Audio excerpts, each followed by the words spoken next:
Hello everyone and welcome back to Dragalia Foundry, a fan channel where everything Dragalia lost can be found.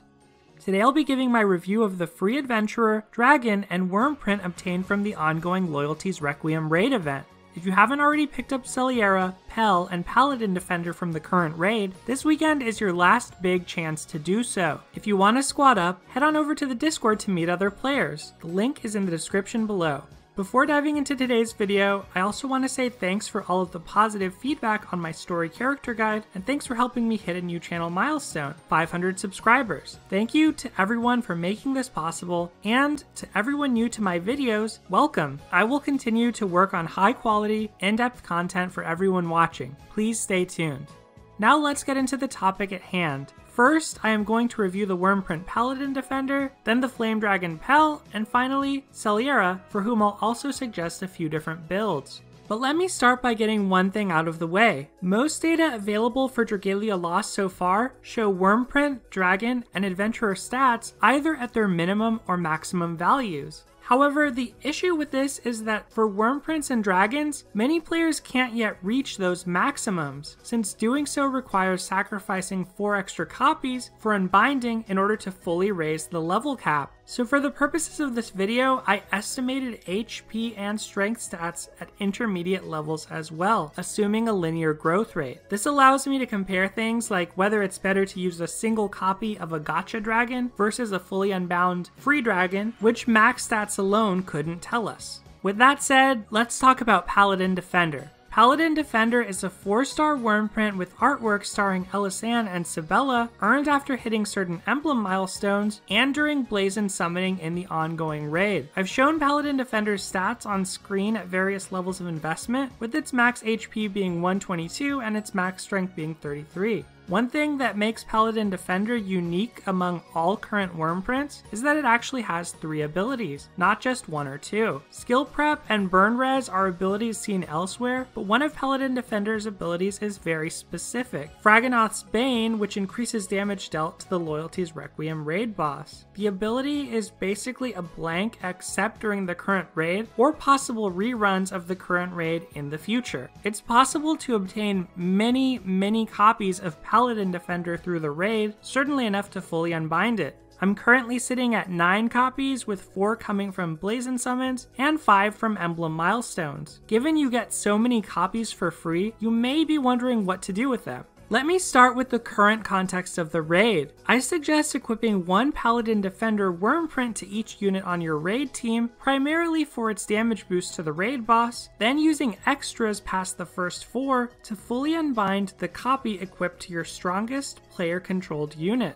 Once the raid has ended, keep your 1 fully unbound Paladin Defender, but feel free to sell extra copies for 2,000 rupees and 100 Eldwater each. Then the question is whether your fully unbound copy of Paladin Defender holds up against similar wyrmprints from the gacha pool after the raid event. And the answer is, unfortunately, no. The most useful ability Paladin Defender has once fully unbound is Skill Prep plus 15%, since its Burn Res ability is map dependent and skilled players should try dodge burn inflicting attacks and traps. The other sources of skill prep in the 4-star wyrmprint pool are Sniper's Allure and Destiny's Hand, both of which have higher stats and better secondary abilities than Paladin Defender. A fully unbound Paladin Defender must be raised to level 50 before its stats exceed those of a single level 30 copy of either Sniper's Allure or Destiny's Hand. Being fully unbound, Paladin Defender will have skill prep plus 15% rather than skill prep plus 10% on single copies of the other 2 wyrmprints. So technically Paladin Defender can be made better with investment if you only have 1 copy of Sniper's Allure or Destiny's Hand, but in my view the level up cost is too high to justify doing so. This is especially true because both Destiny's Hand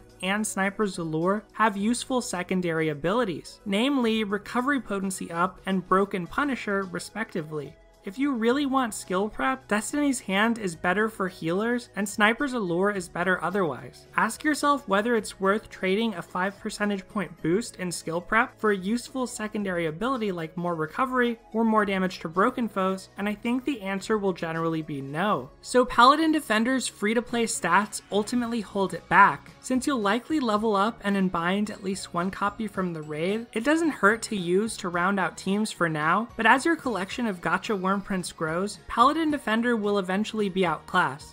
Next up, let's talk about Pel. She is an adorable free 5-star flame dragon with the skill Blazing Pillars and the ability Flame Strength up. I've shown her stats at various levels of investment, with her max HP being 221 and her max strength being 76. You can obtain exactly 5 copies of Pel from the current raid event, with 4 from Blazing Summons and 1 tied to an emblem milestone. It's no coincidence that that's the exact number of copies needed to fully unbind Pel. First, let's talk about Pel's skill. Blazing Pillars is a flame AoE move which hits foes at 4 spots diagonally out from Pel. And although this isn't stated in the skill description, Blazing Pillars does have a chance to inflict burn. I've seen this happen several times when using Pel versus bosses. I like Blazing Pillars since aim is a minimal factor, and it's particularly good at clearing out crowds. So Pel's skill is fairly good. What's more questionable then are her stats and ability. Pel received a free-to-play nerf,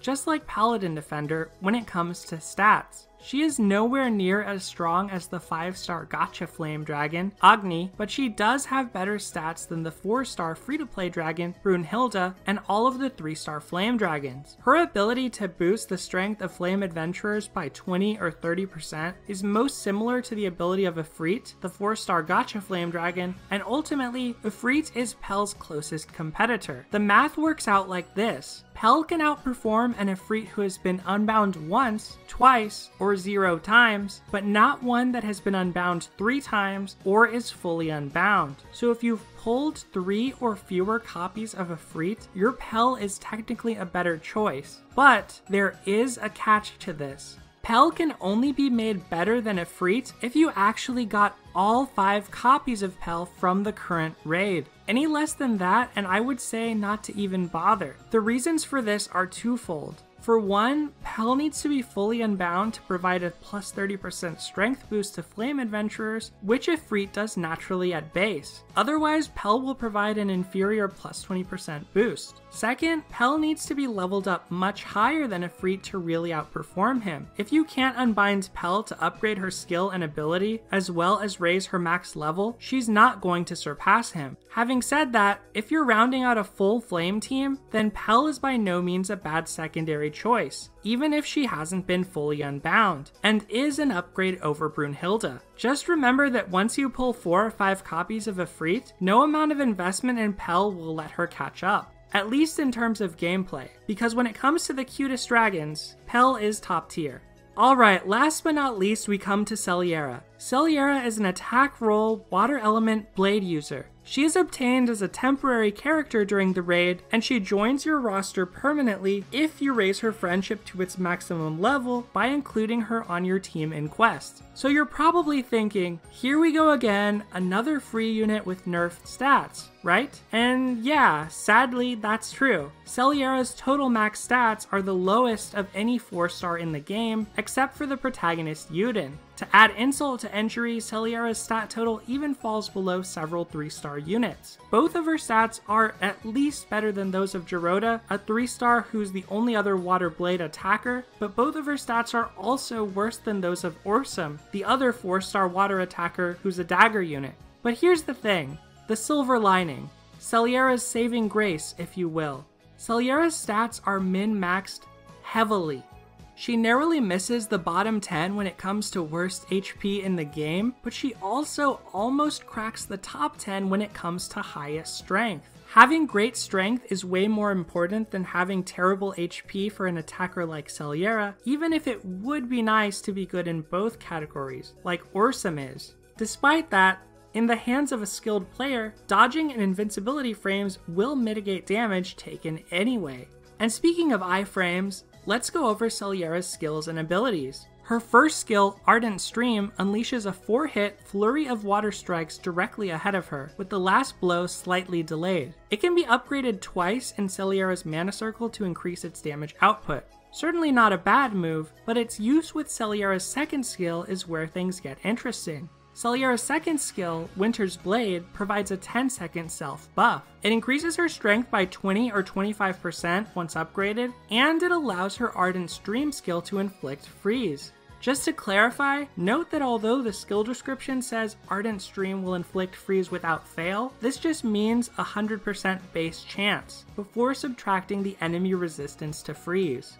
Nevertheless, this is still a great skill combination. I've said in previous videos that freeze is one of the best status ailments, so it's welcome to see here. It's also rare and exciting to see skills which directly interact with one another on a 4-star unit, perhaps foreshadowing that future event characters will also have special skill kits. Moving on to abilities, Celliera has Burn Raise and Thaumian's Bane as her first two, then HP above 70% equals Strength plus 8% locks behind the final ring of her mana circle. And just like all other Blade units, Celliera's co-ability is good, Strength up. However, while Celliera's skills are noteworthy, her abilities are unremarkable, with both of her early abilities being situational, but good for the Loyalty's Requiem raid. Celliera's third ability is by far her best one, so those who do decide to promote her should feel amply rewarded, especially since Celliera's low HP already demands a good command of dodging, encouraging players to stay above the threshold.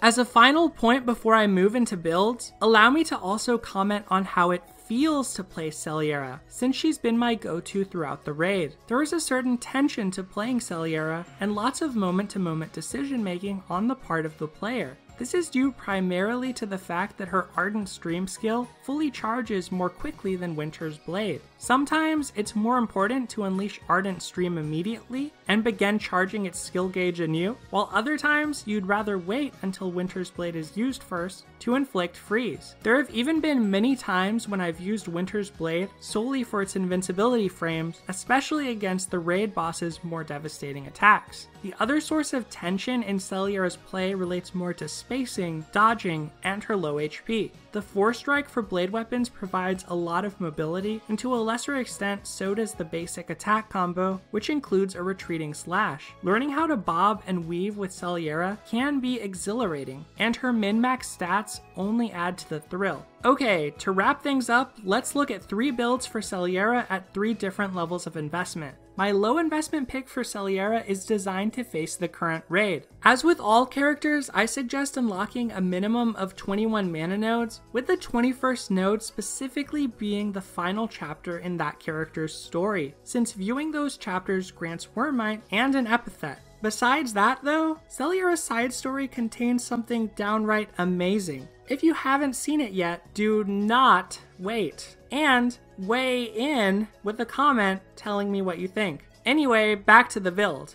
With this many nodes unlocked, Celliera can access her 4-strike, her skills, co-ability, and first 2 abilities at level 1. For Dragon, I picked the 3-star Fubuki, mainly since Fubuki boosts the user's strength rather than HP. Might as well play to Celliera's strength, since her HP is hard to shore up. Mercury or any other 4-star Water Dragon are fine alternatives, just note that Mercury only boosts HP. Vojanoi is probably the best 4-star choice since it also purely boosts attack, followed by Poliahu, and finally, Mercury. For Wyrmprint, given this build is designed to take on the raid, the choice is obvious. Paladin Defender, to deal extra damage to the raid boss. For 3-star Blade Weapon, I chose Fusion Blade, since its skill can hit the raid boss multiple times if aligned properly across the boss's body. My second build is a medium investment choice, which is as far as you can take Celliera as a 4-star. With 40 mana nodes unlocked, Celliera has all the skills and abilities from the previous build powered up to level 2.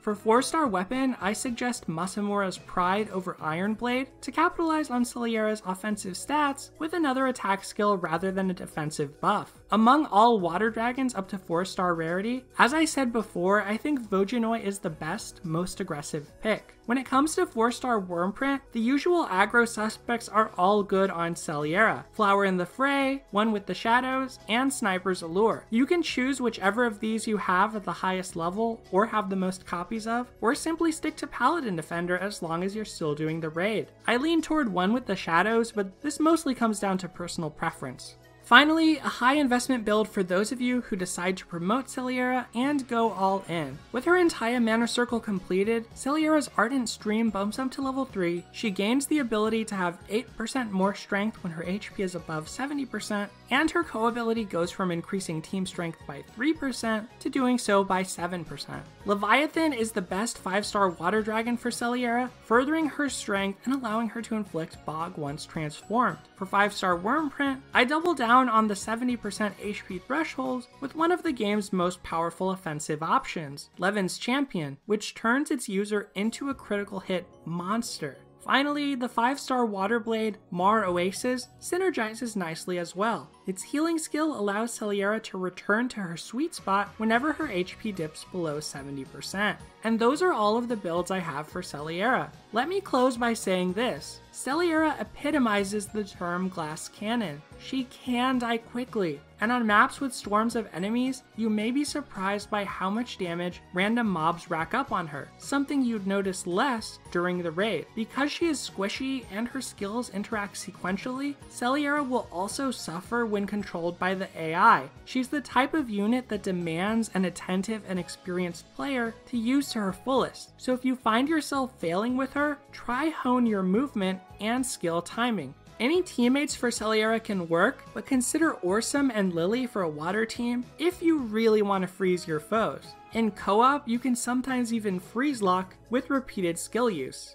Alright everyone, that's going to do it for this video. I'd love to hear what you think about Pel and Celliera, your strategies for the raid, and everything else Dragalia lost in the comments below. For future events, I'll try to push these out more quickly to help with your planning and decisions, so I hope you're looking forward to more guides, more builds, and more unit reviews in the future. Thank you for watching as always, and I'll see you next time.